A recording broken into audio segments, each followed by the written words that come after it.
Look at the time, it's 10:30. Let's move to this week's album of the week on Scala Radio. It's the latest from the all-boy choir from South London, Libera. The choir, well, my goodness, it's been a regular on TV and shows like Songs of Praise for more than 25 years. Their albums regularly top the classical and mainstream charts. You'll have seen the boys packing out concert halls and cathedrals, both here and all over the world, in their instantly recognisable long white robes. Their latest release is called If, and it's out now. And I'm delighted to welcome Libera's musical director, Sam Coates, to the show. Sam, for those who've been listening for the last 4 days, well, they'll know all about this album and what's on it. But for those just joining us today, what can we expect? Well, Libera's always been built around the voices. So all of the albums from the last 20 years have had a slightly different flavour. And this one is no different, really. There's bits on there that are based on ancient bits of chant. There's things that are based around more famous classical melodies. There's one of the songs that's built on the second movement of Beethoven's Seventh Symphony, but lots of original compositions and, of course, all original arrangements as well. We try and always showcase the voices we have at any one particular time and show them at their best. It's that mix that's really quite interesting and quite unique to your choir. When you are putting together the 10, 12, 15 tracks then, how much are you concentrating on showcasing the voices? How much are you concentrating on showcasing the style of pieces that you can perform? Well, the pieces we perform has always been influenced by the singers. We sometimes have absolute superstar soloists come through, and we try and find opportunities for them to show them at their best. One of the pieces from the new album, Cum Dederit, which is actually an arrangement from Vivaldi's Nisi Dominus, we heard one of our singers just singing kind of offhand and recorded it over lockdown. And we were doing the sessions for the album and thought, oh, that sounds really good. That would work really well as a Libera track. And we asked him, would you mind if we turned this into a Libera arrangement? And there it is, track 4 of the album or something. And other things are led by the particular mix of voices we have, or perhaps where in the world we visited. One of the tracks later on in the album, Home, was actually written for the Japanese tsunami 10 years ago. So we released it back then, and it's been the 10th anniversary. So we re-released with a kind of a new arrangement and a new soloist. And lots of the music we do sing reflects the places in the world where we have audiences that really enjoy our music. So we feel really privileged to be able to kind of pick so widely from different styles and somehow make it into a whole.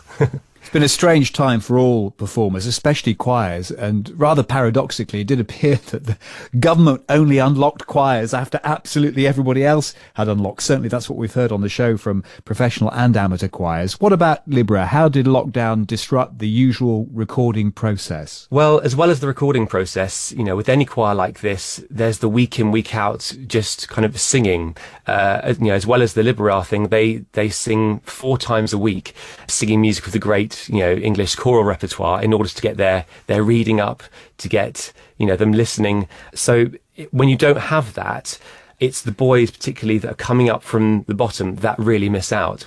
We did some things that we're really proud of. Last May we did an online concert like most people, but actually it was on the same date we were supposed to be performing in Ely Cathedral, and we'd sent microphones around to boys' houses in cabs and then stuck a green screen behind them and put it together in post and try and make the best of a bad situation. But we were very lucky that then September came last year, and as a children's group there were some exceptions to us, because we work similarly like a school might, although they all go to different schools. And so we were able to bring back some singing with social distancing. And actually, amazingly, last year, after the November lockdown, there was that kind of 3 weeks in the beginning of December where before things locked down again, and we managed to do a concert at St John's Smith Square in that small amount of time. It was quite a feat, actually, because I think we unlocked at the end of November. We had 2 days to rehearse, and then we had the concert on the 3rd. So, wow. Seat of our pants kind of stuff, but it keeps us on our toes. We can't talk, Sam, about Libera without talking about Robert Priesman, who sadly passed away in September of this year. How integral was Robert to the group? Libera was Robert's creation. It was his brainchild, and, to a certain extent, it was his life's work. I mean, I grew up singing in the group when I was 7. So when I joined the group as a boys singer. And in fact, most people who work with the group now have at one point sung. And Robert's legacy is this creation he's left behind, this Libera that, it brings boys and their families into the fold. That, for example, as well as all the staff and the people who train up the singers, one of the mums or one of the boys does all our artwork for our albums and our online and that kind of stuff. But his legacy is monumental. You know, he was a fantastic, inspirational leader. I mean, that's why I'm still doing, that's why I'm here now, you know, but also a really brilliant composer, wonderful arranger, and that kind of person that can get the very best out of people. You know, you put them in front of a group of singers and always looking for little jokes or things that can, galvanize support. And I feel really so thankful to him, but so lucky to be a part of continuing that legacy, quite frankly. And it's a huge loss for us, but I know that he'd be so proud that the group continues going from strength to strength.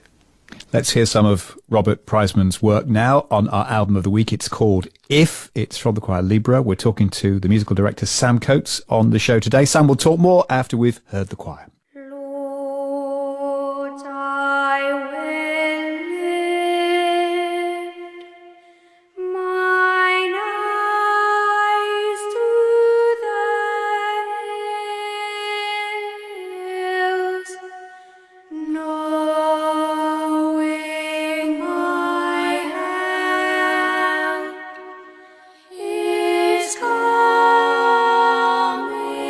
from you. Your peace you give me in time of the storm. You are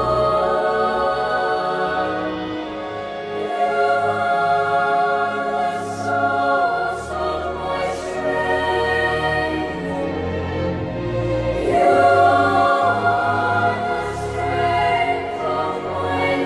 the strength of my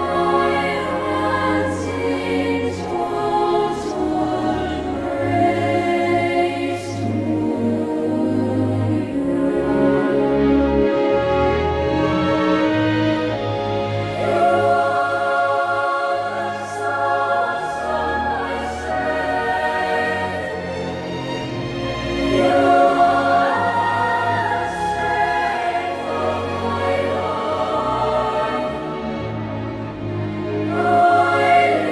my hands in total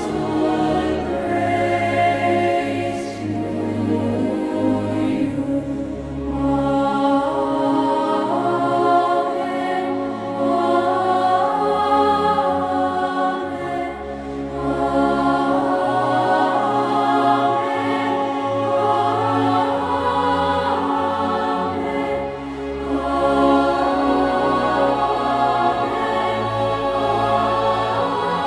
to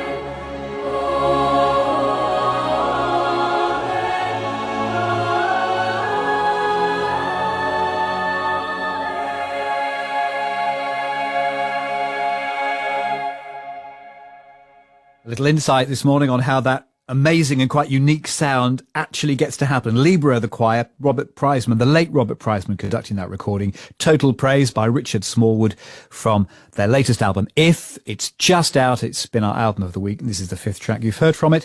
The musical director who's taken over from Robert is Sam Coates. Sam's our guest on the show today. We'll talk a little more in a moment.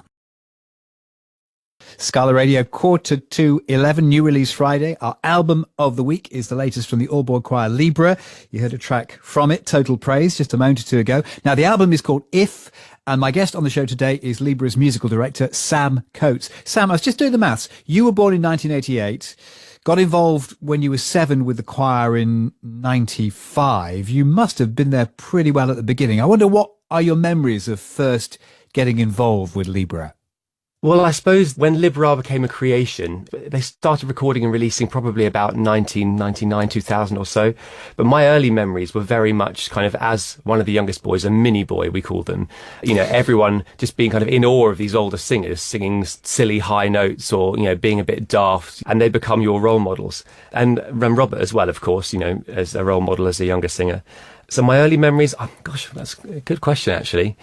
I remember just being in awe of the kind of style of singing and thinking, gosh, I didn't know that, you know, people could sing like this. I, you know, went to a state school in South London, like lots of the rest of our boys, and I would never have been exposed to the kind of singing if it hadn't been for the group and for Robert.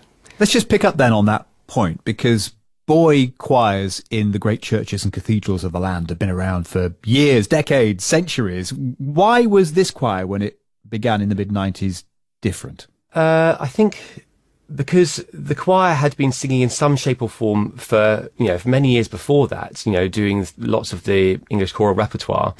But it was different because Robert's experience in radio and broadcasting and kind of TV and his ear for arrangements always were looking for the next thing. And so whereas perhaps other choirs would, showcase them in their lovely cavernous acoustics, with Libera, it was always, right, I wonder what happens if we combine this with some unusual instrumentation or some synthesizers, or let's close mic them and let's use parts in an interesting way. And it gives us really amazing creative control as producers, which is my role working alongside Robert for all these years has been. And it's kind of allows us to do things with the voices that are very hard to recreate live, actually. That's our biggest challenge in some ways. But it allows us to experiment with textures and timbres that I think would be very hard if we didn't have that experience. And the other thing that sets you apart is the sheer amount of TV. Just looking at your own blog, Sam, and the list of the TV shows you have done over the years. I mean, just Songs of Praise alone, there are dozens of them, as well as special carol concerts. What's that experience like? Because that's very different from turning up and singing at a church service. Yeah, it is, exactly. And I think you just have to normalise it to a certain extent. But it is the singing week in, week out that kind of de-escalates the idea of performance, if you will. And I think that the younger ones, the younger singers, are much more resilient than some of us older folk who might get a bit nervous about that kind of thing. Sometimes we'll just stick them in front of, 4,000 people in a concert hall in Manila or something.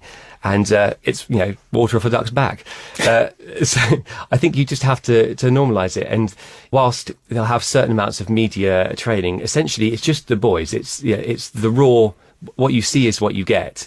That we try not to say, oh, you need to do this and you need to do this. Their personality is what kind of hopefully shines through a little bit in their singing and their performance. And you have done concerts with this choir all over the world. There are hundreds of them. So this is going to be tough. Can you pick out a couple, two or three that absolutely stick in the memory? Oh, quite a few. So I think the first time we ever performed in Japan, probably about 15 years ago now, we just come from Korea, and there'd been an ecstatic response there. It was our first big international tour to the Far East.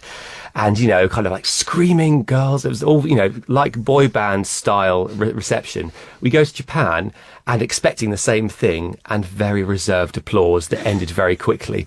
And we thought, oh gosh, what are we doing wrong? What's going wrong? And then we thought, oh no, we've screwed it up. But then at the end of the concert, they just didn't stop clapping. For 20 minutes, they just didn't stop clapping. And then we were half changed in the dressing room downstairs. And we had to come back up, quickly throwing, robes and stuff back on just to take a final bow, because we thought they hadn't really enjoyed it. But that's just the way in which they receive groups over there. Another one, I suppose, when we go to different parts of the world, we sing music that reflects their heritage to a certain extent. We sang Bayan Ko in the Philippines for a very big concert hall there. And when the chorus came in, they realised what the song was. The reception was thunderous, tumultuous. And you don't forget that very easily. Amazing. And now you mentioned that you could be 7 years old when you joined this. You probably got to leave by the time you're 16. That's got to be tough when finally someone taps you on the shoulder and says, sorry, it's over. That doesn't happen. So the boys that have changing voices, they stay on with us as kind of like big kind of uncles. They help train the younger ones, and they sing lower parts in our concerts. And across the album as well, there's all lower parts that are just provided by boys whose voices have perhaps recently changed. And they stay with us generally through to their 18. Some of them then go off to, university and that kind of thing, most of whom do music. And we're so proud of that.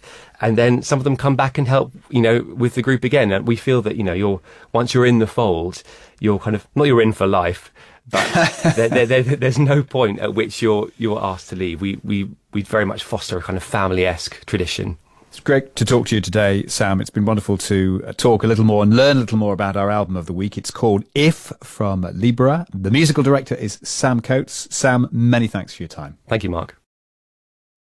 And before I was chatting to Sam Coates, musical director of Libera. Incidentally, they are performing once more. And if you'd like to see the choir live, they've got a couple of gigs lined up at St. John's Smith Square in London on Sunday, the 5th of December. 2 concerts, one at 5 in the afternoon, one at 8 in the evening. And they will be performing tracks from our album of the week, If, as well as a whole host of Christmas carols. And you can find more details on the St. John's Smith Square website or on Libera's website.